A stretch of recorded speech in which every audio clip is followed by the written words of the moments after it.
संसद का शीतकालीन सत्र 24 नवंबर से शुरू होकर 23 दिसंबर तक चलेगा।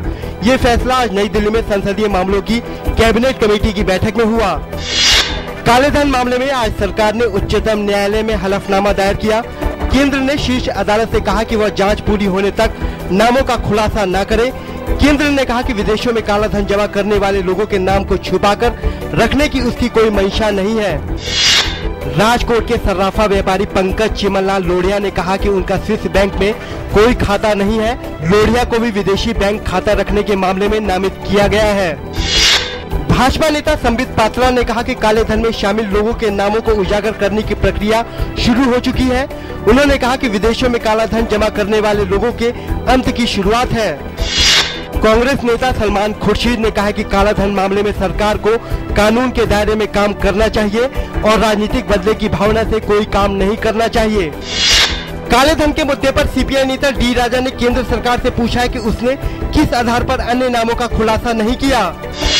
पश्चिम बंगाल के वर्धमान जिले के दौरे पर गए राष्ट्रीय सुरक्षा सलाहकार अजीत डोभाल ने 2 अक्टूबर को हुए विस्फोट स्थल का जायजा लिया। उन्होंने इस सिलसिले में जांच में हुई प्रगति का आकलन किया।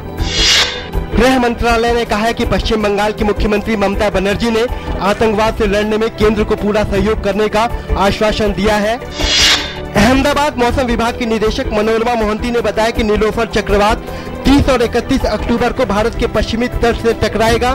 खासकर गुजरात के तटीय इलाके इस चक्रवात की जद में आएंगे। गुजरात की मुख्यमंत्री आनंदीबेन पटेल ने कहा कि सरकार तूफान से बचने के लिए हर संभव कदम उठा रही है। उन्होंने यह भी बताया कि मछुआरों को समुद्री सीमा से वापस बुला लिया गया है।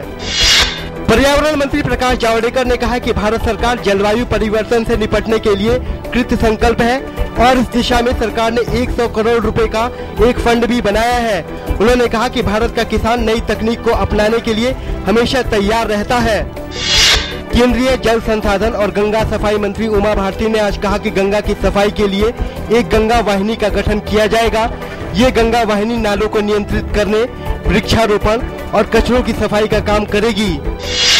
राष्ट्रपति प्रणब मुखर्जी ने देश के पूर्व राष्ट्रपति के.आर. नारायणन को उनकी 94वीं जयंती पर श्रद्धा सुमन अर्पित किए।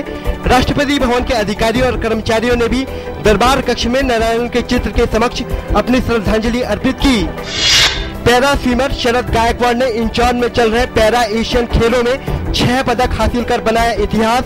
उन्होंने किसी प्रतियोगिता में किसी भारतीय खिलाड़ी के सबसे ज्यादा पदक जीतने के रिकॉर्ड को तोड़ा।